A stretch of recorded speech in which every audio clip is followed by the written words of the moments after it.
when we talk about Spades apps, one thing that Clint was telling me when we first started talking, we did like a lot of research on different apps and everything. Can y'all see my screen?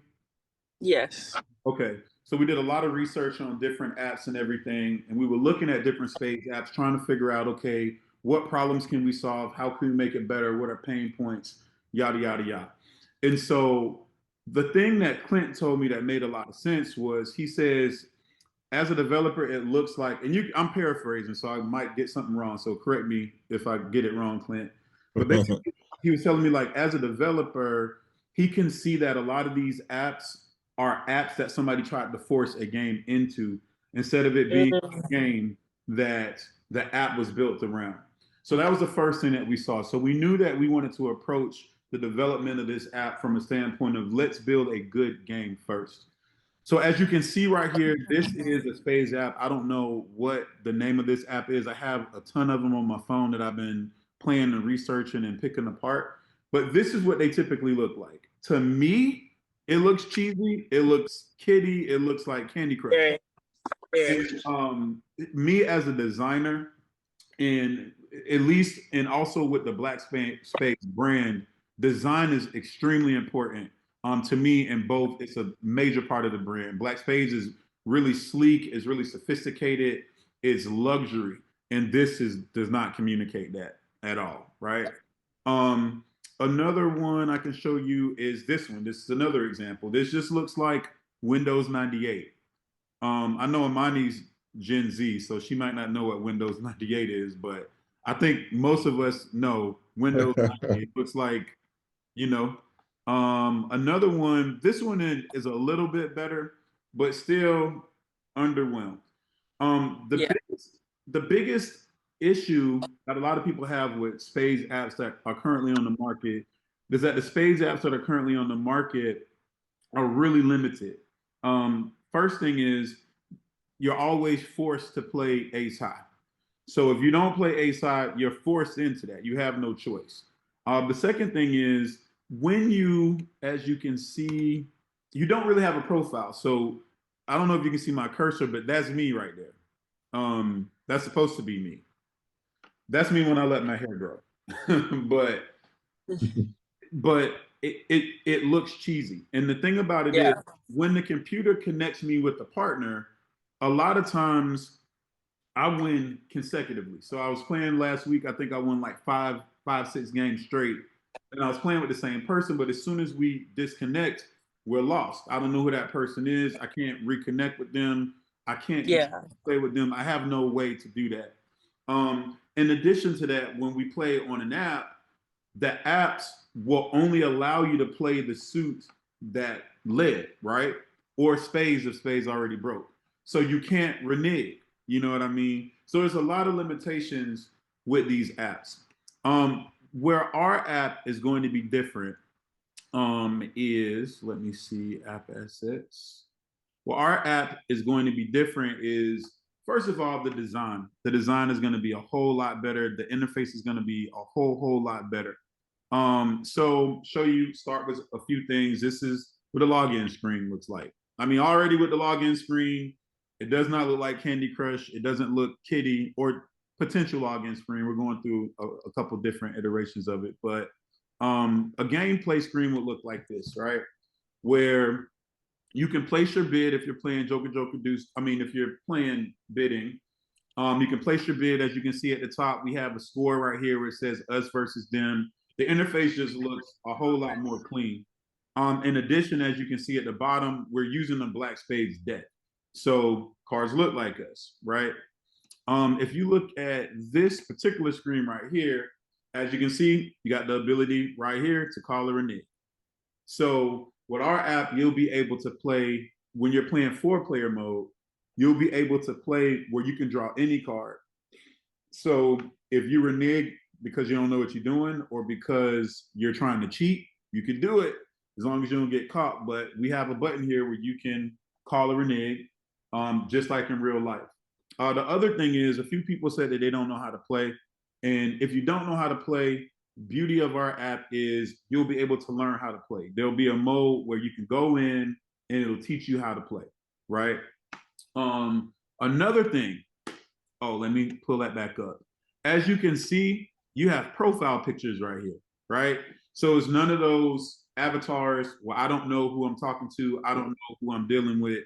I can see exactly who I'm playing with and exactly who I'm playing against. And if you notice, you have handles here, right? Like screen names. The reason why you have those screen names is because with the Black Spades app, you will have a profile. And so the profile, what'll happen is in that profile, I can set, do I play Joker, Joker, Deuce, Deuce, or Ace High? I can send messages to people. I can connect with people as friends, but we call them partners because it's spades, right? So now that alleviates the problem of computer puts me with Amani. So Amani's my partner. We're running the table. And now before we disconnect, I can click on Amani's profile. I can send her a partner request, as you can see right here. I can send her a partner request. She can accept it, she can decline it, or she can block me. I can also send her a message. So I can send her a DM. So that way we can kind of keep in contact and communicate and play more in the future. As you can see right here, it's a green dot. You can see that I'm online. So now when you get on, you'll see all your partners. So right here, I got 23 partners in this fictitious scenario. I can go on, see what partners are on. I can message my partner and say, hey, let's play at this time, whatever, and that be that, right? Yeah. What it looks like when I click on the partner's profile is like this. So I'll be able to see that partner's profile photo right there. I'll see their screen name. I can see that they're online. I see how many wins they have, how many losses they have, how many partners they have, and the style of play that they have. I can also share this profile with somebody else, right? With this button here, I can request that partner. I can message that partner. I can report her. I can block her.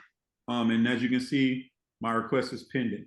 Now, these are my designs, and this is the way that I have it designed. The team is currently working and building this, so don't lock me in on how this looks. Some things might change. We might get better ideas. We might find that something is more efficient. So some of this functionality changes. That's why. In addition, we're looking to do a launch in January on my birthday or around my birthday. And so not all of the functions that we're talking about will be in that iteration. We're talking like this is the app that we're planning to build. Another thing that's interesting about our app is that we have a leaderboard, and I literally just designed this leaderboard before the meeting. So it'll look like this. So Nice. of course I'm number one. We have this organized by wins. So I got 123 wins, 0 losses, 100% win percentage because I'm me. You feel me? No, the computer wasn't cheating for me. I'm just that good. And you can see the other leaders. You'd be able to change it to win percentage, see who's winning by win percentage. If you look down at the bottom, I can go home. I can go to the chat. I can go to the search. I can go to my profile. So those are some of the functions or features that we have that we're anticipating building out into the app, that we're building. And it's just so much, to me, far superior than any other app that's currently out there. I also want to point this out, the settings and privacy. So this is where you'll be able to view and edit your profile. You can choose your style of play between Joker, Joker, Deuce, Deuce, Ace High, or both. You can set your notifications, look at your partners, look at your block list, look at accessibility, gaming and privacy policy, so on and so forth. Does anybody have any questions thus far or comments? I do. What's up? First of all, this is very impressive. Looks amazing, looks clean, looks sexy, looks inviting. It doesn't look intimidating. So I'm glad I'm not someone that's like, I wouldn't bet my house on playing a game where I know some people would. So I like that this feels approachable. It does seem familiar. You got the great setup and everything. So I have 3 questions. Right. One, let's back up a little bit. Do you have eyes on how many people download these types of apps to begin with? Do you have numbers on Right. How many people download Spades? So when we did our research, we looked at the numbers, and I didn't write it down. I'm sorry. So if anybody wants me to come back and have all that information like written down, I will. But what we did find out is, for one, there's like a gazillion Spades apps in the marketplace. So let's be transparent about that. But then there are about 3 to 4 that are the top ones that have somewhere around like 500,000 downloads or something like that, I think, from the last time that I looked. But we can look it up real And quick. none of those have their own deck. And so this feels more personal, when you have something with quality in your hand and then you have an app to match that, it does build community. So I think you have a niche that's unlike any others, which I know you know that. But yeah, I'm interested in those numbers. Yeah, as far as I know, I'll go back and I'll make a document and I can get all of that for you. But as far as I know, from what I've seen, we're the only one that has custom IP in terms of like the deck. The other decks are like the standard French court. Of course, people design their backs, however they design them. But in terms of the actual faces, as far as I know from my research, we're the only ones. And that goes back to why I wanted to start with Black Spades first, is because we already have an infrastructure built. We all, like, people already know about our decks. People are already familiar with our decks. And so people are already excited about our decks. The other thing that I want to bring out too is the fact that because I run Black Spades, because I own Black Spades, I can tell you with pretty close to 100% certainty where we will excel as opposed to all those other places is, number one, because we already have a community and infrastructure built. Number two, those other brands don't seem to be doing any marketing, because if I run Black Spades, when I get online, I should be inundated with ads. And the fact that I'm not getting inundated with ads means that either their targeting sucks or they're not running them. And so, like I said, Black Spades already has that ad infrastructure built. I am like a marketing guru.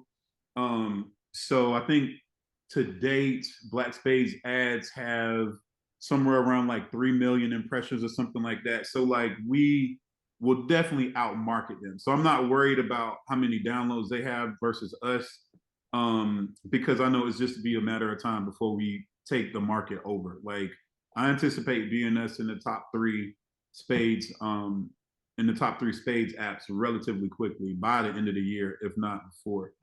But you said you had a couple questions. What were your other questions? Yeah, so that was number one. Number two, going back to the messaging, people, do you have to be, I know with other games like pool or spades, you have to be in a game to actively communicate with another player. Do you plan on being able to reach out and message people? Because it seems a lot more social. Do you plan on having a message board to message people outside of the gameplay? Well, message board, that's something that me and Clint have to talk about. I thought about it, but I think that's something that Clint and I can talk about. When you say message board, do you mean like how Discord has those communities? Is that, and maybe message board is the wrong word to use. Just a way to communicate with other people, because I know that you can add as friends. You can online. Do you mean communicate with people that are not your friends? No, let's say you and I just played a game, and I'm looking forward to play with you again in the future, but our game has ended. And now I want to get to know you more, like if I wanted to message you, but we're not actively playing a game, would this app be able to, we could communicate even when we're not in the middle of a game? You were asking about messaging. So I forgot to mention that you would be able to message while you're playing. We got to figure out a way that we can do that without people cheating. But this is what it will look like if you want to message, like, basically the inbox. So if you go to your profile, and again, it could change like how some of this is set up when we start, get into the nitty gritty of it. But as you can see here, my messages. So Candid Can said, yo, Mackie, you still want to play at 1? Waldo says, true, still feel like we could have beat them, no. and then below that we have the partner request and all of that. What's going on, Clint? Oh, you muted. I think you might be muted. I can see why you shouldn't communicate during the game. That's talking across the table. Yeah. Yeah. Yeah, and then nobody else will be able to hear you. So, okay, Yeah. got a friend that's trying to get in the meeting right now too. From a dev standpoint, what we were thinking about doing was just having a running chat feed somewhere on the real estate that we have here, where you can just, kind of talk smack or wherever you want to do, but you wouldn't be able to leave the game screen to go message while you're playing. Yeah. Right. leaving the game. So that kind of solves that problem from a development standpoint, but also from a user experience standpoint, that you won't you should be able to, talk during the game. And that's Right. one of the things I do notice the other games don't have, is it's just people throwing cards around. And it's little to no engagement. So we've been talking about how to increase not only engagement but the experience overall, to where it's not just you're not just playing a game, you're also coming to talk with people you haven't played with before, or just have a good time like you would if you were sitting at a table. So Right. we want to try to include all those aspects in it. I think one of the great things about having chat during the game is that it'd be kind of different from what we're doing now, but you'd be able to type into the chat and speak your piece or say whatever you want to say, and then it would come under your user. It would show under your username. Well, I know that we also were talking about voice chat too. That's probably like down the road, because while you're playing, I was gonna say that. Yeah. Yeah. So I know that voice chat was something that we were talking about. Right. But it's probably Right. like a future iteration. But sometimes we'll have the ideas, and then when you start thinking about how do you build those ideas, I think is where so again, core things, definitely be able to learn how to play, definitely be able to play. But some of those more intricate features, like, might be a little bit of development down the road. But I don't know. I don't know. I'm not the tech guy. Clinton is, so We definitely be able to include some on-screen chat Mhm. with first iteration. That's not hard to do. We're just taking messaging from somewhere else and putting it in the same place. As far as voice in the future, that's not a far jog. It's just a lot more time, Mhm. and it's something better suited once we get more feedback from your first set of users. Mhm. So something more like second generation would be suitable for that. Right. But it's definitely low hanging fruit. It's just a matter of where to put it and how to incorporate it in. And if people like, apps take a life of their own once you put them out there. And Right. you want it to be built by the users, not by the founders. Mhm. Nice. Once you put the idea out, it's what we call lean stack building.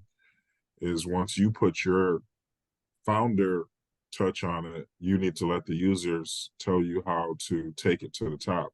And the only way to do that is to listen to users' feedback and put that into your application, which is easy to do, but it's hard for founders to wrap their mind around it. But Mackie's been very open to that idea and how to build and how to continue to get this to grow to a point where everyone loves it. And the only way everyone's going to love it is if you have a consensus of users who say, hey, I don't like this. Hey, I do like this. And you listen to them. And that's how you get a great app. So, Yeah. Right. I have a question, Mackie. Yeah. I'm not sure if you talked about it yet, but have you talked about maybe like once they complete how to learn how to play spades to get a digital black card? The black card that I got. Oh no, we didn't talk about that, but that sounds like something that might be possible. Like a digital wallet, like you have a verified digital wallet on your digital wallet, a black card. Like, hey guys, I have I know how to play spades. Yeah, that sounds. Which I can sounds- see that coming into the real world too, like black spades parties. The only Mhm. black card only invited. Right, right. Yeah. You said you had a couple more questions. Was that the only two questions you had, Michaela? The last one is kind of where you guys are talking about like where the future of it. So we're talking about right now, the future is now, it's Mhm. happening now. I'm excited to be a part of this conversation. But yeah, I was even thinking about future because that's how my brain works. And I'm glad that your developer is here as well. I'm wondering if later on down the line, you guys have talked about ideas of having live games that people can tune in to see, like maybe the top 4 on the leaderboard, like actual events that people can watch in real time. Like a stream? That's interesting because I thought about that, and this goes back to Clint's point about the founder can't. Once you put it out, you got to let people build it. Yeah. You're like the third or fourth person to say something like that to me this week.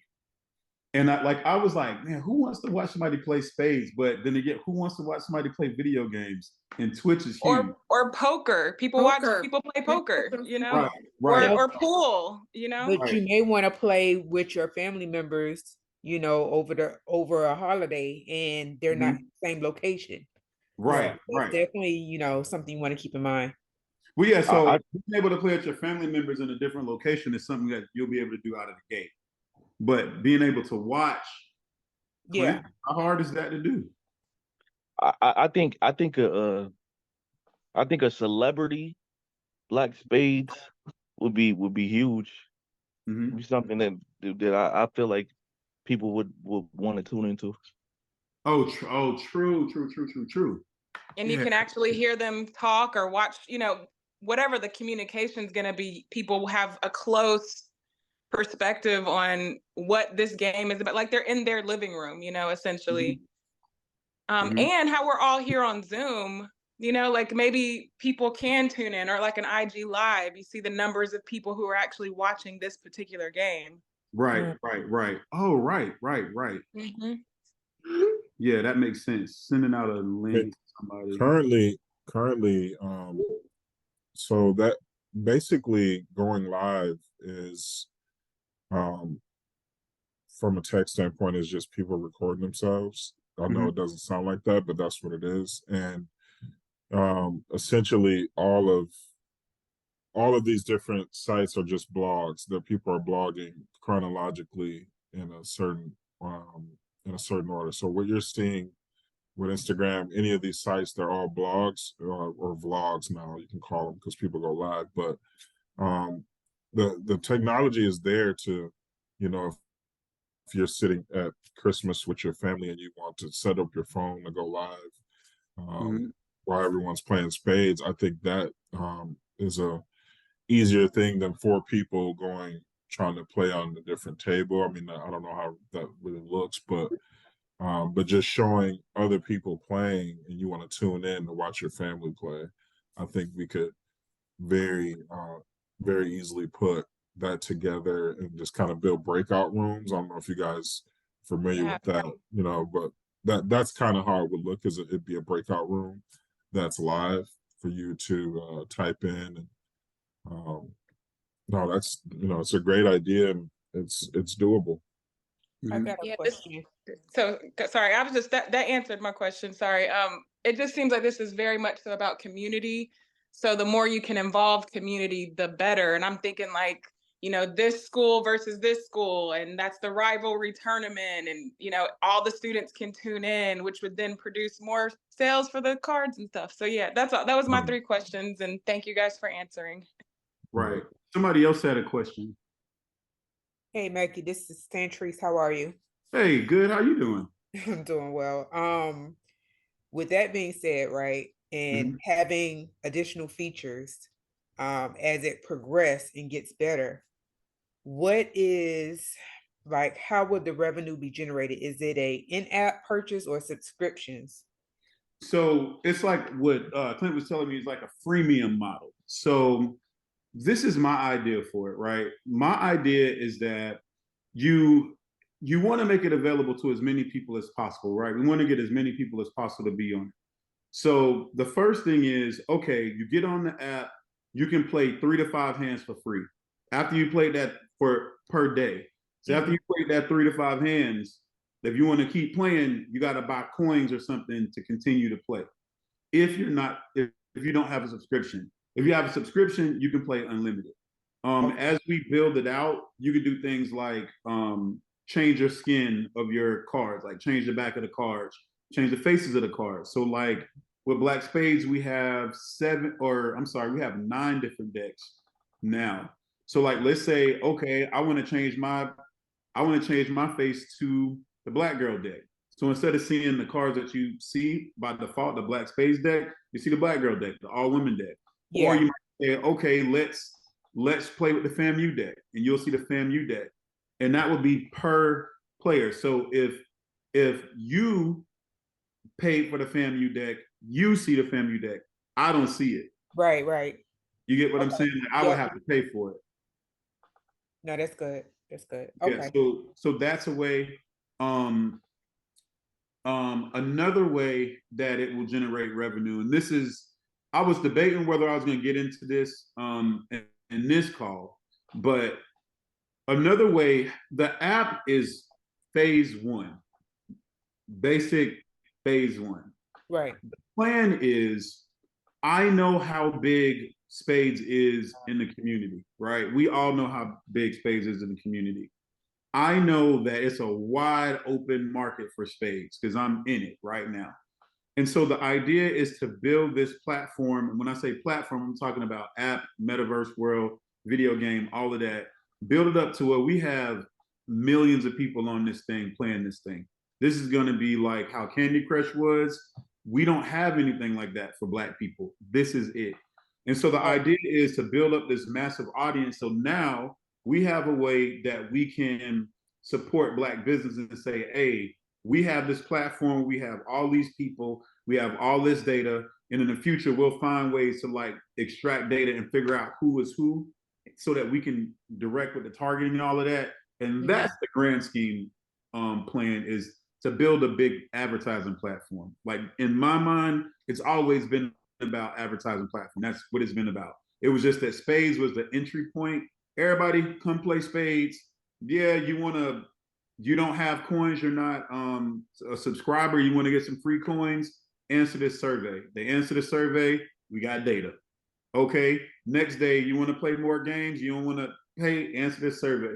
And we build up this database of like all this data. Now we have this robust amount of data on each user that we can then say, okay, Black owned, from home body butter brand.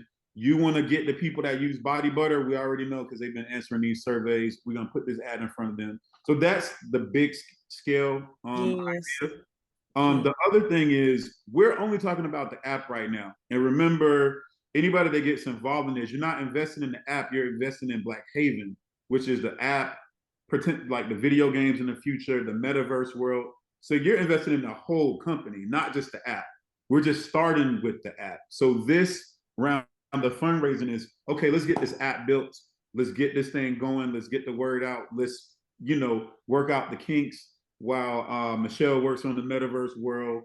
And while we do the proof of concept of the app, so that we can then approach Sony and Microsoft and say, hey, we got this big thing going right here. We need to be in this app store so that we can get our video games. Because imagine playing Spades on an Xbox and cussing your cousin out on the headset, you know what I'm saying? Or playing on the PlayStation, and now we really playing. And my ultimate goal is to make this thing integrate. So if you're playing on the app, that profile should translate over to the metaverse. And that profile should translate over to the video game. So if I'm playing on the app and I got 52 wins on the app, when I get on the Xbox, I got the same 52 wins, I got the same partners, I got the same everything. And that's the grand scheme idea when we start talking about how does it make money. But the app will make the money through the subscriptions and like people buying the coins. Okay, so then my next 2 questions is focused on return on investment. as Mhm. far as like what are the numbers that you You foresee? so you're ahead of me. So we're gonna get to that part at the Okay, end. okay. But that's relevant question. I actually have a packet that I'm created for y'all that basically has like an overview of what we talked about tonight, and the SAFE document. So I'll go ahead and start talking about the SAFE. So what we're doing right now is this a seed round. We're raising money on the seed round, and we're raising through a SAFE. Does everybody know what a SAFE is, and anybody not know what a SAFE is? Everybody? Can you just say what a safe is? I do not know, Mackie. I'm sorry. You say what now? Can you explain it? Okay, I can go into brief detail of what it is. A SAFE is an acronym. It stands for Simple Agreement for Future Equity. And so a lot of startups are using SAFEs now because when you start a company up, you don't know how much the company is worth. Right. So it's hard to say, okay, you put this much money and you get this much percentage. The other part of it is you don't necessarily want to at the beginning say, put this much money in, you get this much percentage, because you can be diluted before the real money comes, you know? So imagine we build this up, we have 500,000 users or 1 million users on it. Now we are at a position where we can get major money, millions of dollars for the app, but then we're all diluted because 80% of the company is gone.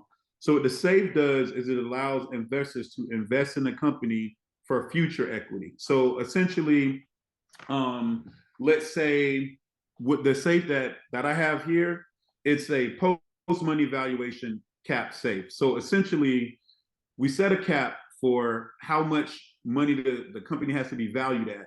When the company is at that value, your SAFE converts into ownership or equity into the company. And so I think this is the best way to do it, because what it does is it keeps the equity open right now so that we can continue to raise money and build the company.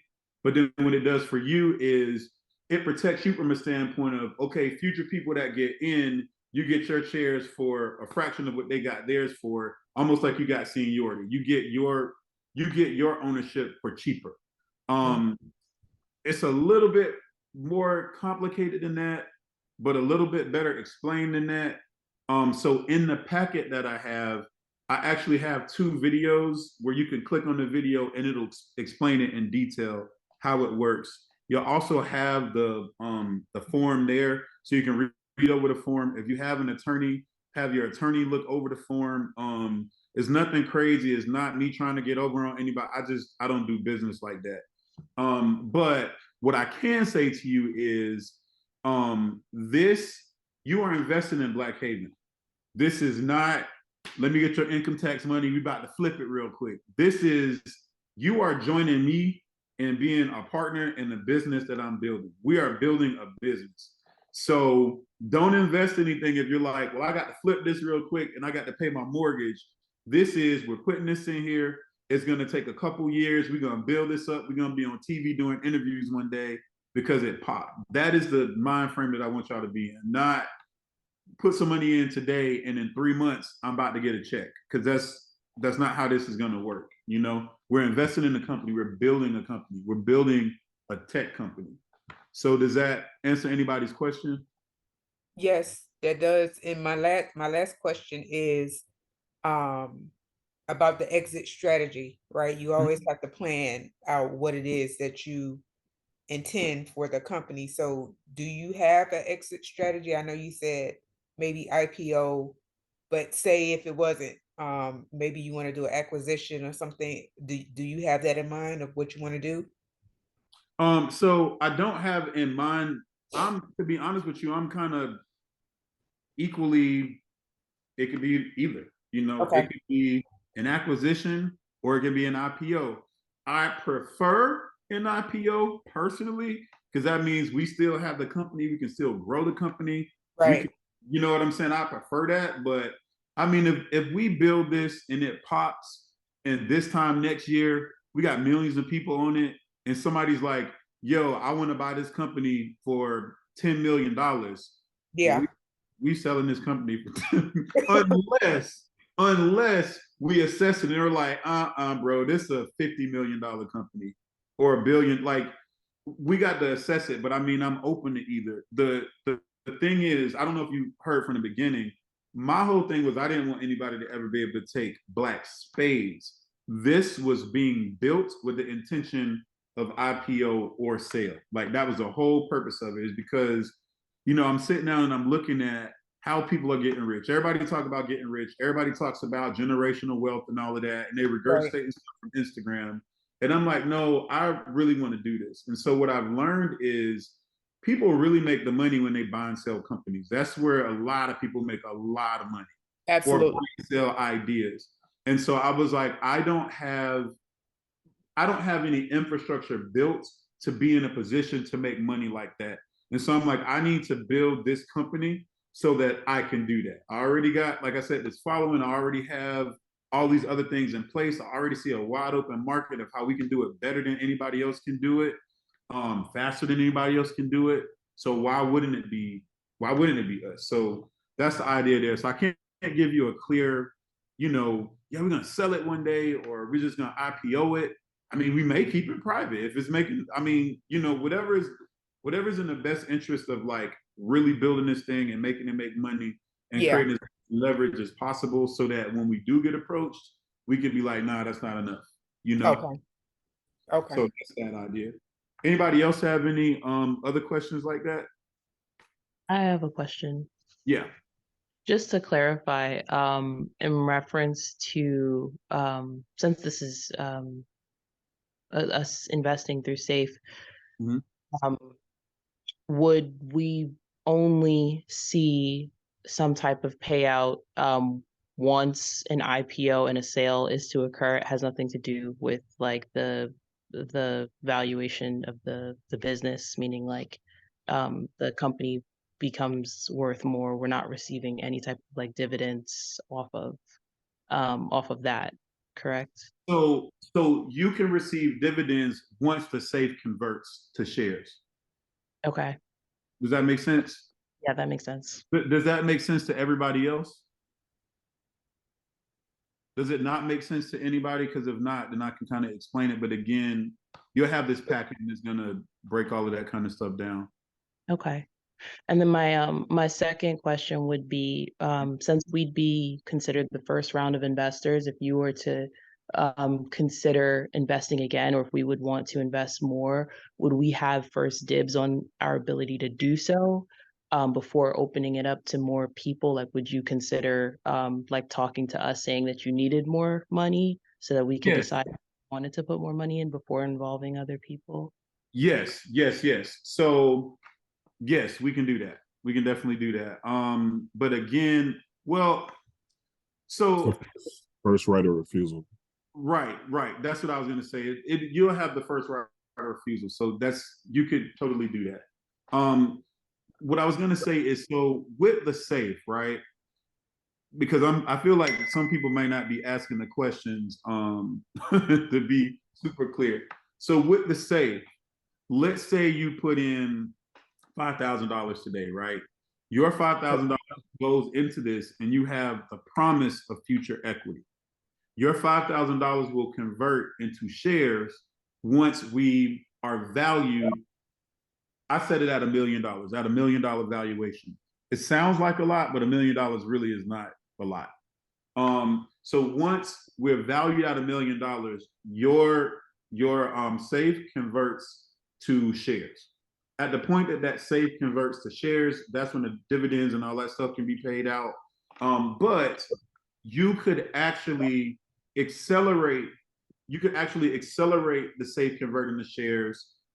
The way that it happens is we raise the money that we need to build the app and get the app going and do all of that, right? So in this seed round, when the seed round closes, we'll have to raise more money.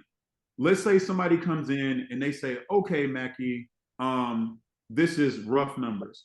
I will give you $200,000 for 20% of the company. When that person says they'll give $200,000 for 20% of the company, we're officially $1 million company. At that point, your SAFE converts to ownership in the company, and that's where we go. Now, this is a post money safe.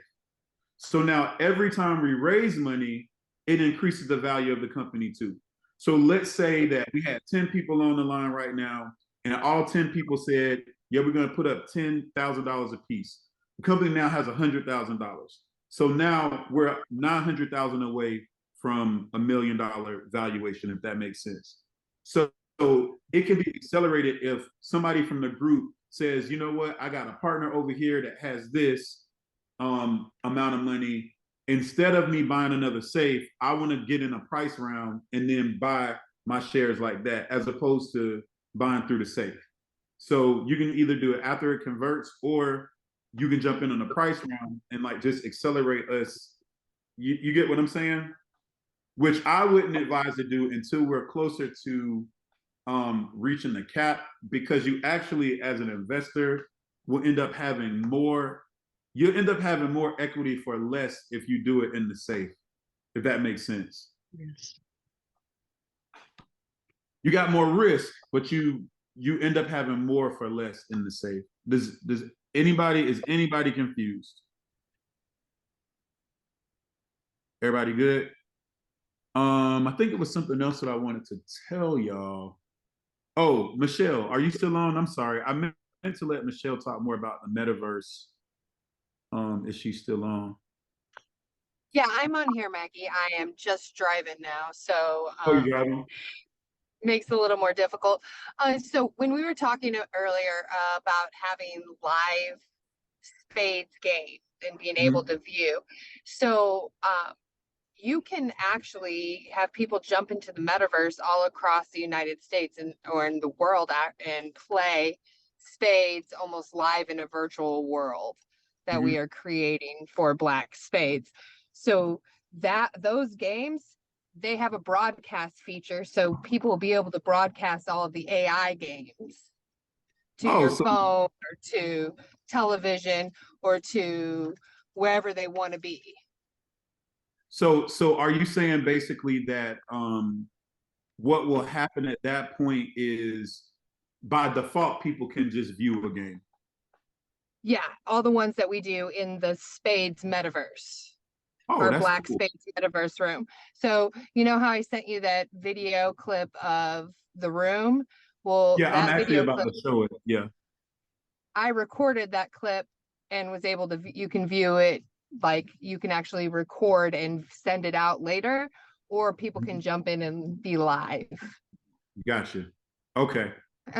Right now we do have a cap of like 20 people that we can get into a game room, which means, you know, different people can be in walking around and playing, and we can have as many people as we want watch. Oh, okay. Okay. So then would somebody have to get out of the room to then somebody would have to get out of the room for somebody else to participate in the game or to enter the room, essentially? Yeah, well, as soon as we get, the more and more that we do, the more our cap gets bigger. Okay, gotcha. That's a current cap. So, right. Yes. Okay. Give me one moment, Mackie. Okay. Can you pull up that room at all? Yeah, I can pull up the room. I'm give me 1 second. I just sent it to my computer. So this is the preliminary. Y'all are like the first people to ever see it, because I haven't really even told people about this yet.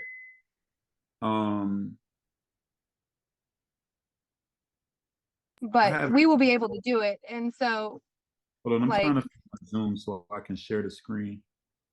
We can also build out different things, Mackie. You know how you had a spades cruise, and everybody played spades on the cruise, and you were able to have that whole event. Well, we can build virtual events that'll allow people to pretend they're on a cruise ship with their AI guy and do a spades event.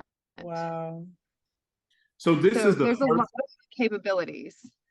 This is the first version of it. So you know, this was the first version that she sent to me for my notes. I haven't given my notes about, let's change this color, let's change that, let's change this. So I normally wouldn't even show anybody before I have it like the way I want it to look. But this is what has been built so far, so that y'all know, or you can actually see that things have been being built. Another thing I want to point out, that like if we had 20,000 users at $9.99 a month, that's $200,000 a month in terms of subscribers. So it's really not difficult to get to the money. I don't anticipate the app being $9.99 like as much as that. I'll play this again, but it really does not take a lot. It really doesn't take a lot of people to make a lot of money, and I learned that in Black Spades. So doing Black Spades. Now, when it comes to the metaverse, how do we monetize the metaverse? Like, how do people get? What we do is on the metaverse, you can pay an entry fee. So if we were to do a tournament, then we can charge a door fee for every person that wants to play in. So that way, you know, they have an entrance fee into the game. We also can create a Black Spades asset store and an actual store where they can get stuff for their avatar, or they can actually get stuff that shows up at their house in real life. So you can buy any deck from the metaverse. Also, when we have our event, all of the music playing, you can sell. Different people want to have their music out. It's the same thing we're doing in real life at events, but we are actually just doing an AI function. Gotcha. Okay. So advertising, anything we can do, we can put it in there. Okay, Clint has a hard stop at 8:15. So does anybody have any more app related questions before he has to hop off? I do. Okay, go ahead. And this is really quick. Is there any intention of making or licensing the app to have like any casino-like features where people are actually playing for real money? I'm glad you asked that, because somebody asked that like 2 days ago. And I love that idea, but I think that it has a lot to do with figuring out the laws and regulations to be able to do that. Okay. Because I and Clint, you might know better than me, but I already know we're starting to get into betting and gambling. So we would have to figure out what the laws and the regulations are around that. But absolutely, any way we can make this thing make money, I'm all for it. Just know that every idea comes with a lot of work, and every idea comes with a lot of money to it. So right. Yeah. And there's also the fact a lot of people don't understand this, but or know this, I should say. Like, the reason you can't log in and pay your Netflix account with Apple Pay or anything like that is because Netflix didn't want to pay 16 cents of every dollar that they made to Apple. So you can only pay your subscription on your desktop because whatever app they have a revenue share or a percentage that they take from you, kind of a luxury tax for having your app into the Apple Store. And it's 16 cents out of every dollar goes to Apple. So you kind of have to figure out a way around that or pay the brass tacks. But when it comes to a lot of apps now, people are making people pay outside of the Apple Store and just using the app, using the features and then paying elsewhere. But to hone in more on your question, the way a lot of these casino apps and things like that are positioned is that you can purchase coins for money on the desktop outside of the app, and then you just play with the coins that you've been given or that you purchased inside of the app. So there's different ways to do it, but just to give you kind of a brief history on why, on a way to kind of get around it. But there's tons of revenue in gaming. Just have to, like Mackie said, figure out not only the game and how you want to present it, but how you present it in the app is very important, because an in-app purchase is subject to that type of taxation from Apple. So I do have a question in regards to any potential integrations with other apps. So let's say I have an app and I want to integrate the Black Spades app with, my app and my community. Has that been kind of factored in from an integration standpoint or API? I mean that may be one of the things I can say is far off from happening, just because of well, we're still in the process of developing the app, but I think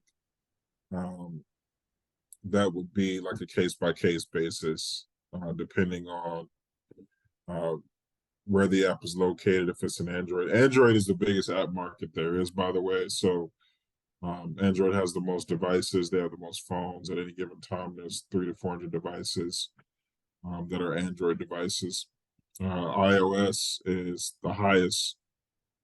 They have the highest income as far as users and iPhone holders, but they usually only have about 10 to 12 devices. But now Amazon has an app store too. So when you talk about APIs and integrating them, they have to, it just depends on what device you're talking.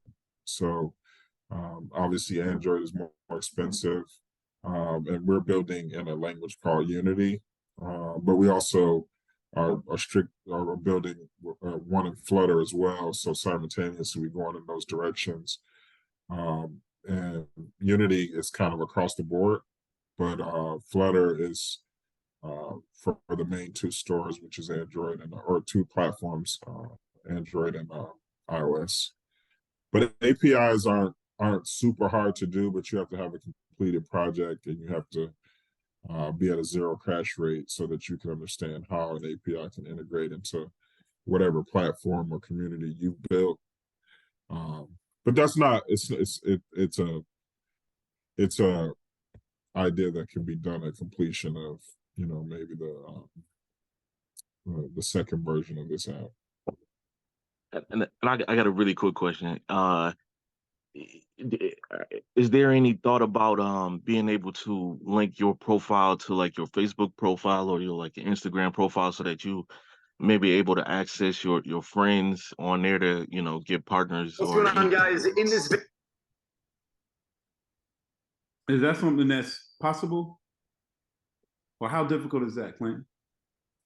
That's not difficult at all. I think we've had some conversations about logging in with your social media Right. logins. So that's kind of low hanging fruit. That's not something that we couldn't include in the first generation, actually, because you want people to be able to share from their social media and integrate those things to gain more subscribers and users. But it's just a matter of where and when, whether you be sharing from your profile once you log in with Apple, or you log in with Instagram or LinkedIn, or you just have to, Mackie will be the driver of what he thinks is a better audience suited to log in from or what platform is better suitable to log in with.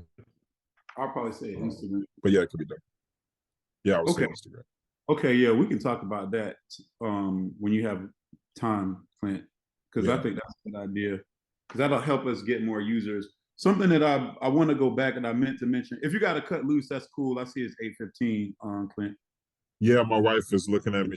I got to go pick our daughter up from band. Oh, yeah, man, definitely. A whole another meeting on Zoom on the way over there. So, but thank you guys. I look forward to seeing you all very soon and continuing.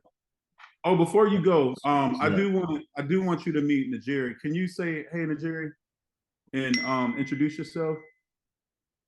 Hi, nice to meet you. I'm Najeri. Hey, I was wondering who that was. Yeah. I love the artwork. Oh, thank you. Thank you. So I'm based in Canada, but I work with Blacks in Technology globally. And so actually Mackie and I met at BitCon in Nashville. And so was Candace there? Who's that? Was Candace at that one, Mackie? Yeah. Yep. Oh, okay. That's where I met Candace. Yep. Okay, gotcha. Yeah, so I'm actually excited to look at how we could launch this app for our conference in Atlanta. I hope I'm not saying too much out of school. Don't too much out of No, school. it's all good. Okay. Yeah. So part of our focus is, building an international Black technologist community, but we're moving into the next stage, which is supporting entrepreneurs and looking at how we can build an ecosystem. So this aligns with our values and where our growth strategy.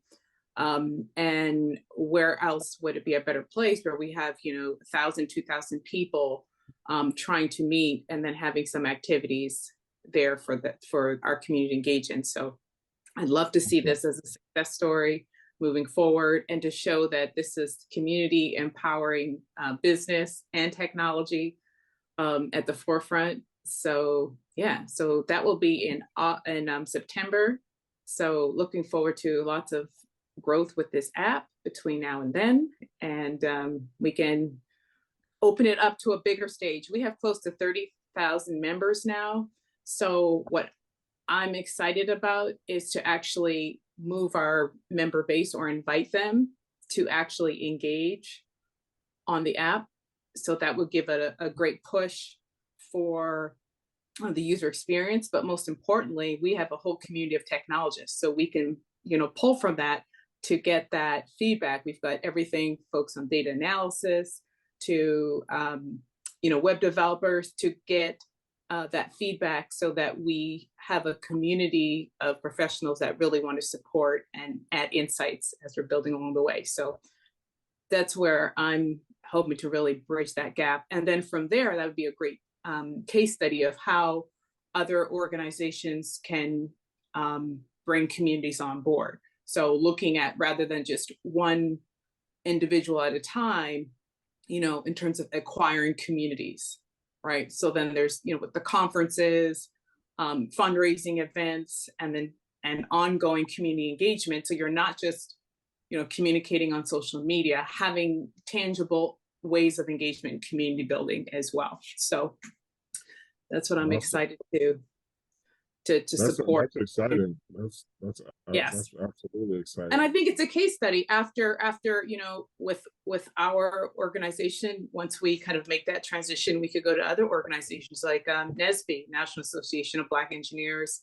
They're also another multi-generational community with thousands of members, across the US and around the globe. So looking at a strategic growth strategy with larger communities. And there's tools today that we actually can track what's specifically happening. I'm not sure if any of you are familiar with Heirloom.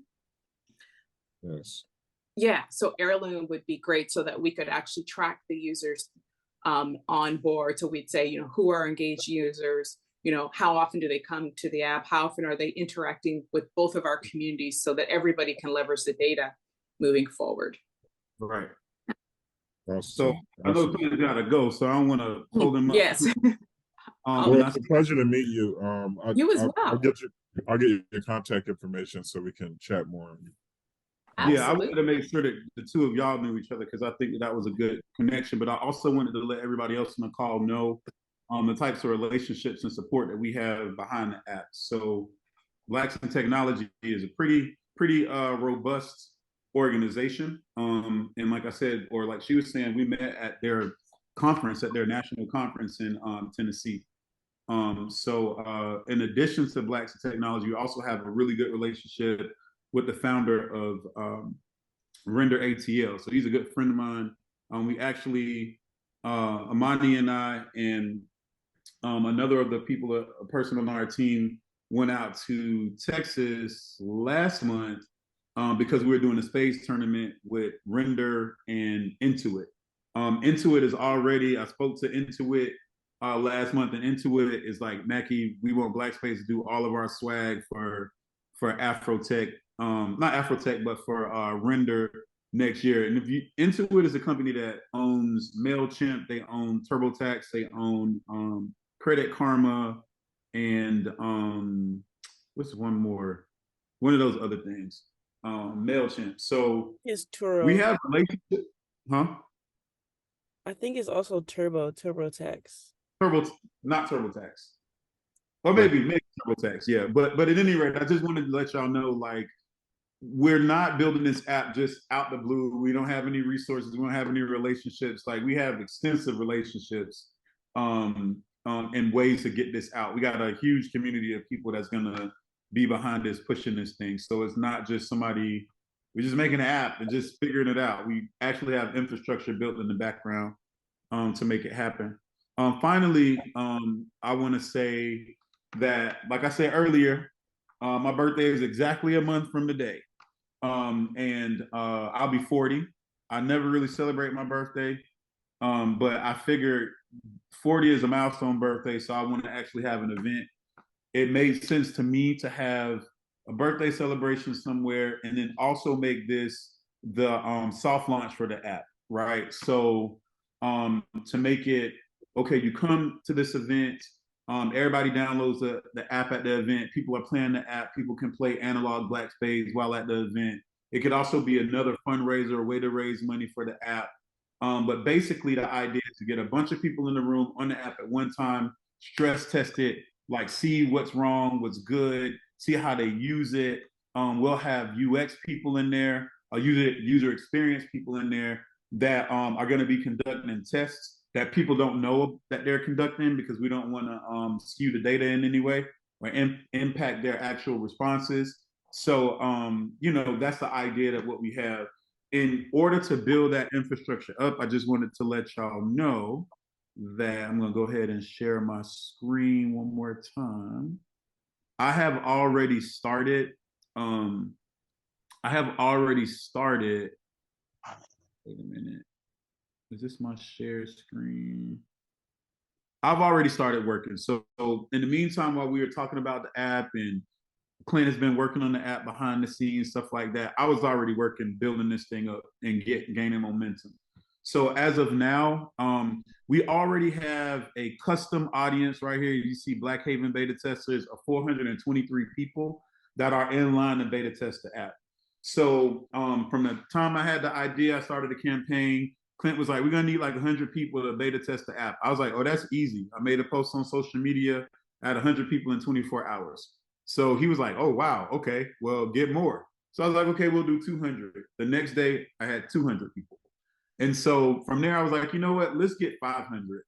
In this way, we know not all 500 people are gonna actually download and test, but the more people that we add to it, the more people that we're gonna have to test, right? And so as Black Spades has been doing events, so we did it in Texas when we did the Spades tournament with Render.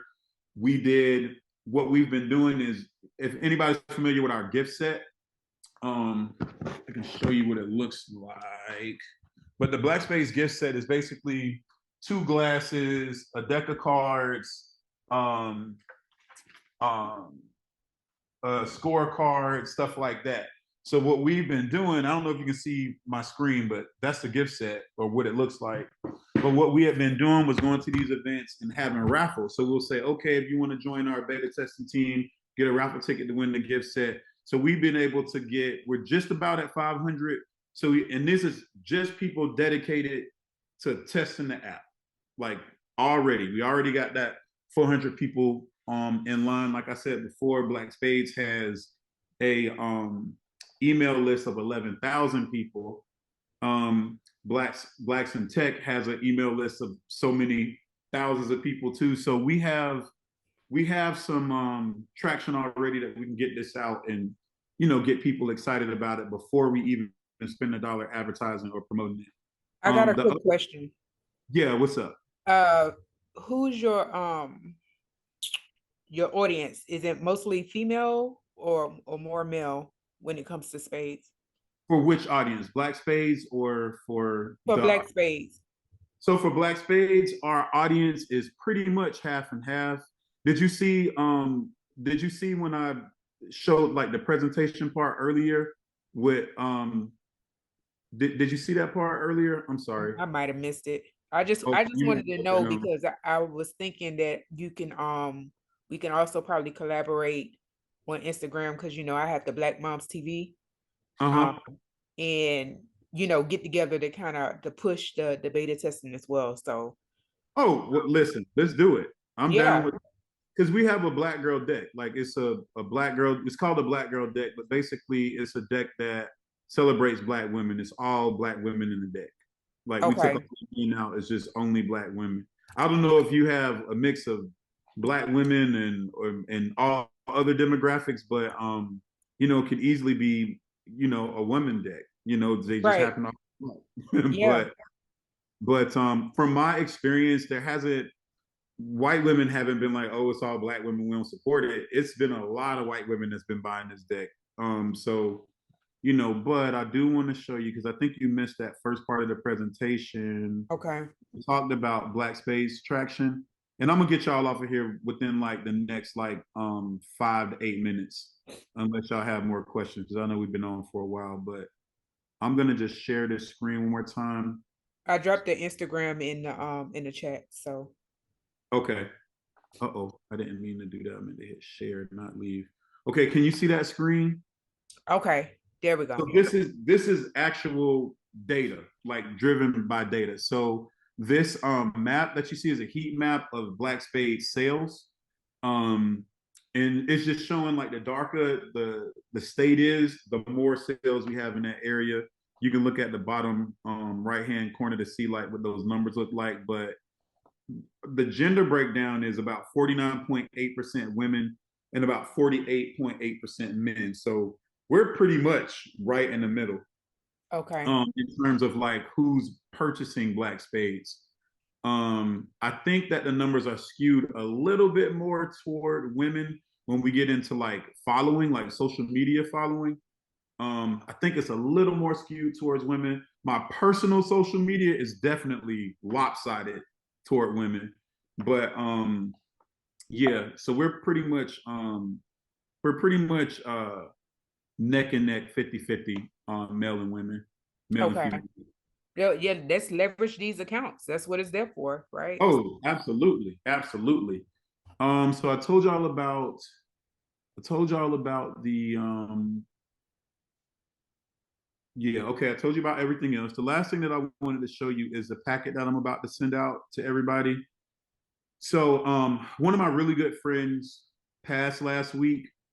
So that kind of threw all my work and stuff that I wanted to do. She was a really close friend of mine. And so to try to help out the family, I designed her funeral programs and like made her tribute video and like did all of that. And it was a lot of back and forth with the family. So my whole week was kind of thrown off in terms of what I planned on doing. So this is not the most sleek design that I've ever made, but it's minimum viable product. It has all the information. So I'm going to send this out to y'all. It's basically just an overview of everything that we talked about tonight. From the metaverse to the app to the video game, a little blurb right there. It's talking about some of the key features. You'll be able to see a couple of the screens, for the gameplay, some of the planned iterations that we have coming up. And then this is what I was talking about as far as a safe agreement. So this is what is a safe, right? If these are buttons, so if you click on that one, I don't know if you can still see the screen. It'll take you to this YouTube video that explains what a safe is. If you click on that other one, hold on a second, my screen. And it's only sharing the deck, so you have to show your. Oh, it's only sharing the deck. Sorry. I'm trying to get it to where I can see my screen, because the way the screen is kind of weird. Okay. Well, at any rate, you can click on both of those. So this explains what the safe is. This one right here explains the valuation cap. So again, we're raising money in the seed round on the safe. So basically, if you put in money, you'll be buying the safe, like paying for the safe. And then at the point that we reach our valuation cap is when your safe will convert to equity. These two videos will explain what all that means. Our valuation cap is $1 million. So after that, this is a copy of the safe. So this right here is just so you can have it to look over, read over it, get comfortable with it. If you need to show it to an attorney, show it to an attorney. But a safe is really designed in such a way that you don't have to get involved with an attorney. but I advise anybody, if you got an attorney, talk to your attorney. But basically it outlines everything. At the bottom here, it has definitions. I think I'm in the definitions section. At some point, it's going to tell you definitions. So if there's something in there that you don't understand, it gives like a glossary of definitions. So this would be the safe that you would be signing if you decided to get involved. So you have it. In terms of a deadline, I kind of have to accelerate the deadline because in order for us to have the app ready for January, like the first week of January, we have to hire on, I think Clint was telling me 2 to 3 more developers so that they can do a sprint and like knock all this stuff out. Otherwise, it probably won't be ready until like February or March at the same level that we can get it ready at by January. So to get the app the way we need it to by January, we need just under like $10,000. So I got to put a deadline. There is no deadline. If y'all want to get involved, y'all can get involved at any time. So let's just say that. But I would like to put a deadline on this raise by Monday to Tuesday, just because every day that we lose is like a tremendous amount of time that we need it to get the app built. But don't feel forced, don't feel pressure. This is a safe. We'll continue to raise on this safe in this seed round until we close this round. So you got plenty of time, but if you're really enthused about the app and really want to see us make it happen, we got to do it quick so we can get the developers paid, so we can hire these new guys on so we can have it by January. But y'all will be getting this as soon as we hang up this this call. You'll be getting this document right here. So before we go, does anybody have any other questions or comments or concerns or anything like that? I just want to say I'm really proud of you. Oh, thank you, Amani. Amani's a mush ball. She's like a teddy bear. She always showers me with like so much love and support out of the blue. So I appreciate that. Anybody have any other questions or? Yeah, just thank you for sharing this with us and giving us the opportunity to kind of be a part of what you're building, because this is really cool. I moved to Pennsylvania like 4 years ago, and I just moved back to New York, and I got like all new social medias and stuff. So I hadn't been following you for years. And then like all my Black friends were like, oh shit, Black Spades, this, that. And then I'm looking, I'm like, oh shit, that's Mackie. So like I know you're a beast with advertisement, because it's just like, I feel like every Black person that I know knows what Black Spades is. Hey, we doing it. You know what I'm saying? And like, yeah, like, I met you run Random Day in Brooklyn. You know what I'm saying? So like, you definitely reach. And I'm excited for you. That's what's up. That's what's up. Oh yeah, y'all didn't get a chance to like introduce yourselves, so y'all can say something real quick, so we all can see each other, and then I'll cut y'all loose, so y'all don't have to be on here. So who's my next person? Who hasn't spoken yet or introduced themselves yet? I'll go. Okay. Okay, go ahead. My name is Tantrice. Me and Mackie went to high school together. We was in the band together. And,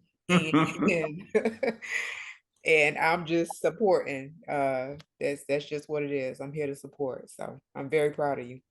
I appreciate that. Thank you. No problem.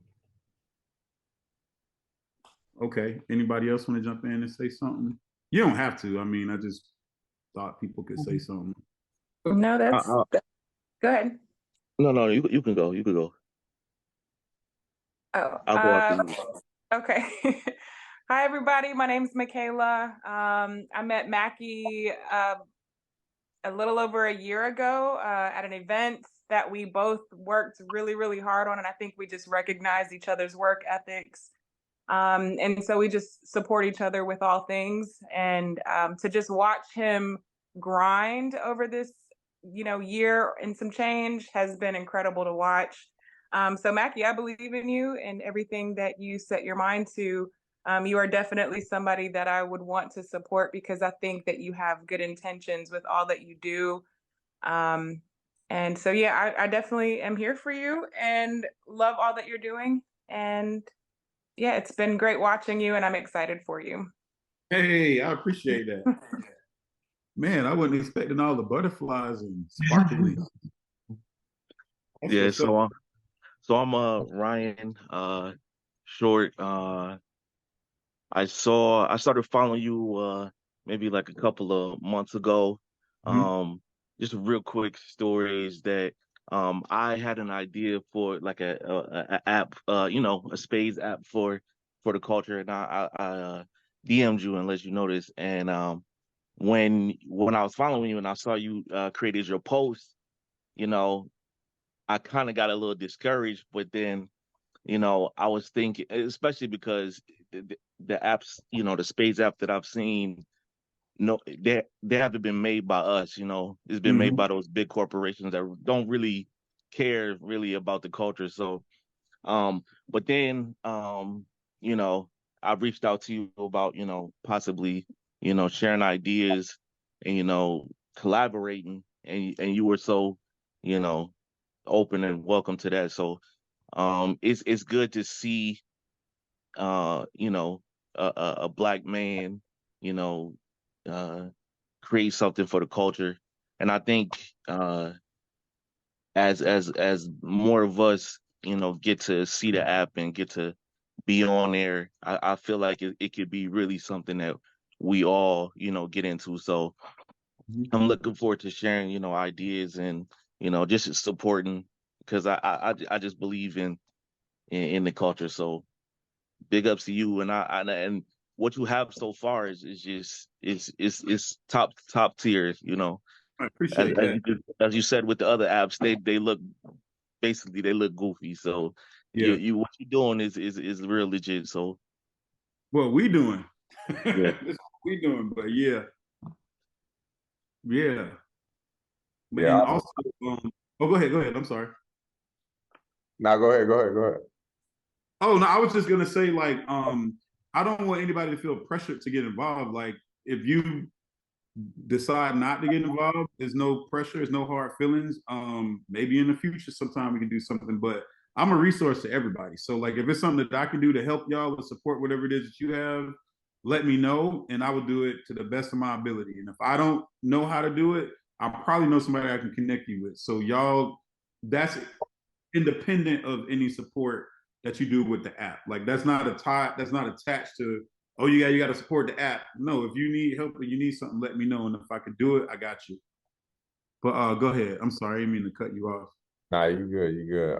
My name is Daryl Johnson. I actually met Mackie. Well, I met the Black Spades deck first. I went to Afrotech for the first time in Oakland, and that was my first. I moved to Atlanta in 2019.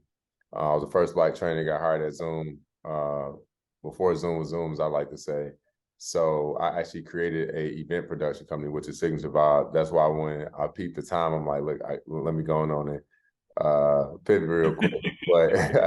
But I actually created Signature Vibe during the pandemic. But when I went to Afrotech in Oakland, I just remember seeing this deck and was like, yo, like, I was looking for the person, you know what I'm saying? I never met the person though, you know what I'm saying? But I held on to this deck, and I still got the deck from Afrotech in 2019 with Amazon.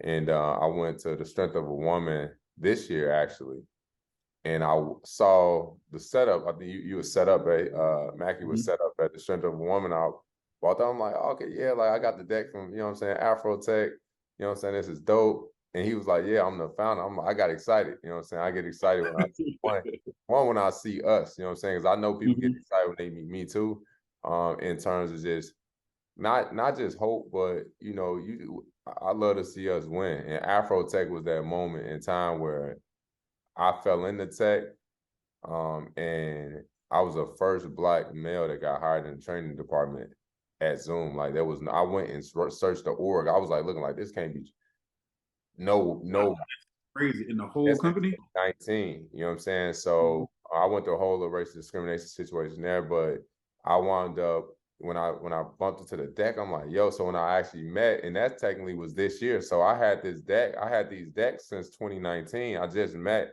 Mackie this year, and I have an Airbnb property here in Atlanta, and I actually hit Mackie up the other day.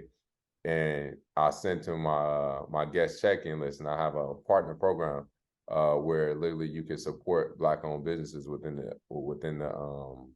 app. I'm like, look, I had to hit you up and let you know you in the book. He like, yo, I ain't even know. I'm like, you ain't got to know. I'm already on it. So people can support the cars. They can support the decks when they come to the Airbnb. If they want to play the deck, they can. If they want to buy it, they can. You know what I'm saying? That's no ties, like you just said. So I'm just happy to support. And I'm real quick with adding value. So a lot of times people don't really have to ask. So even with the Zoom thing, it's like, yo, 7 minutes, we finna go on pivot real quick. We're gonna keep the show rocking, because I think that's where, you know, the value is in any Black business or anybody, like stranger, you know what I'm saying?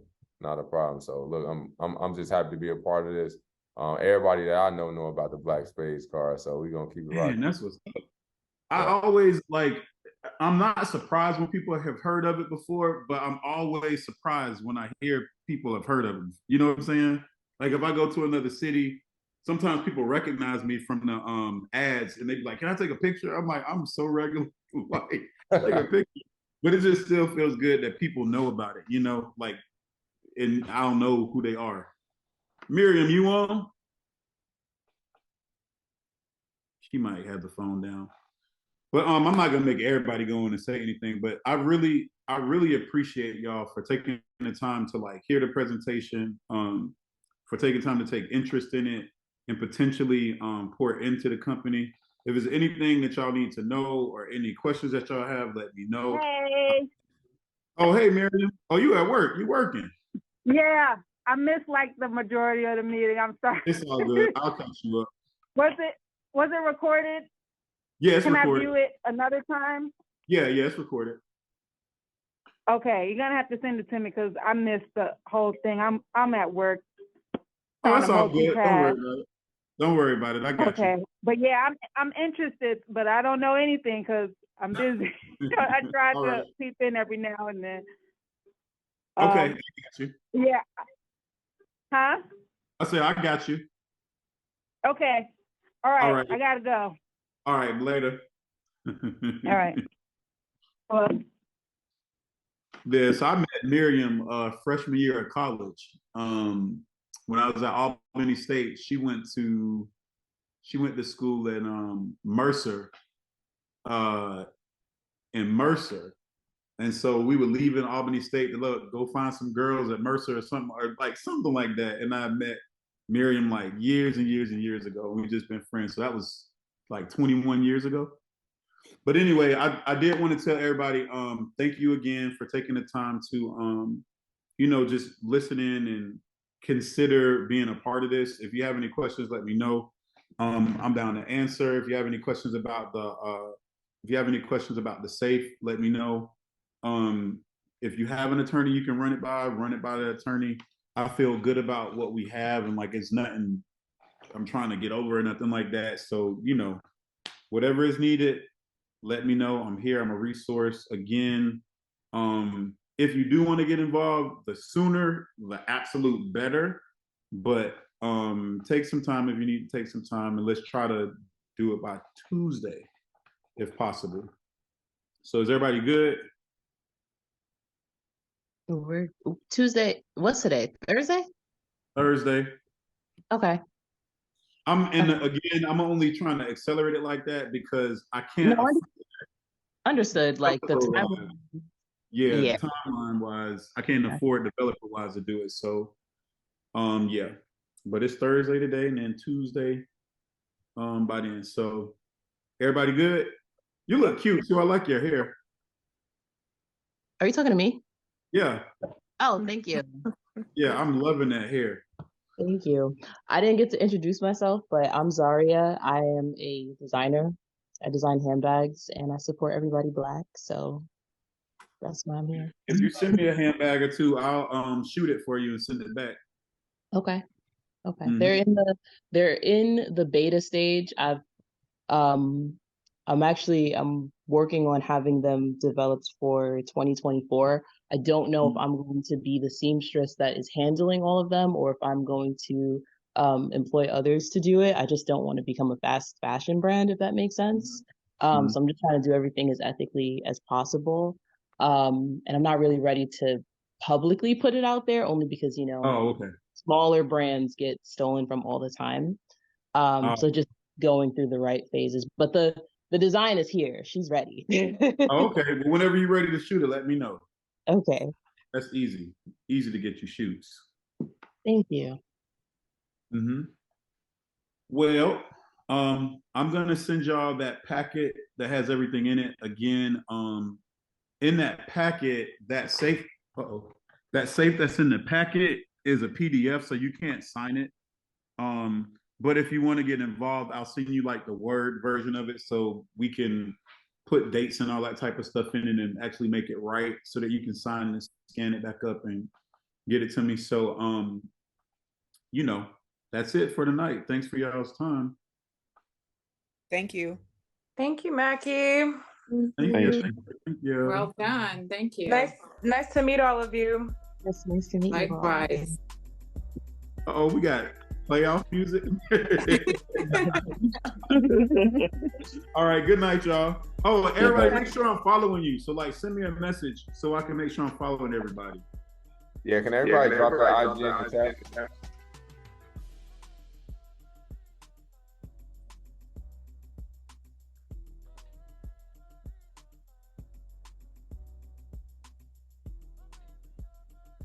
Is your birthday party open to the public, or is Yeah. it a ticket? No, it's open. It's open to everybody. Yeah, it's open to anybody. Oh, sorry. Oh, okay. I don't think I'm following. I don't think I'm following Signature Vibes yet.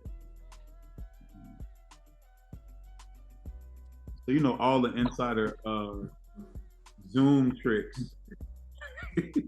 Yeah, so That was embarrassing getting started because I'm like, bro, I do not know how to work. now this. you know what's crazy. I didn't know if I was gonna be able to jump on, but when I jumped on, and I saw the timer. I'm like, nah, I got you. Like this is what I do. Daryl, are you still at Zoom?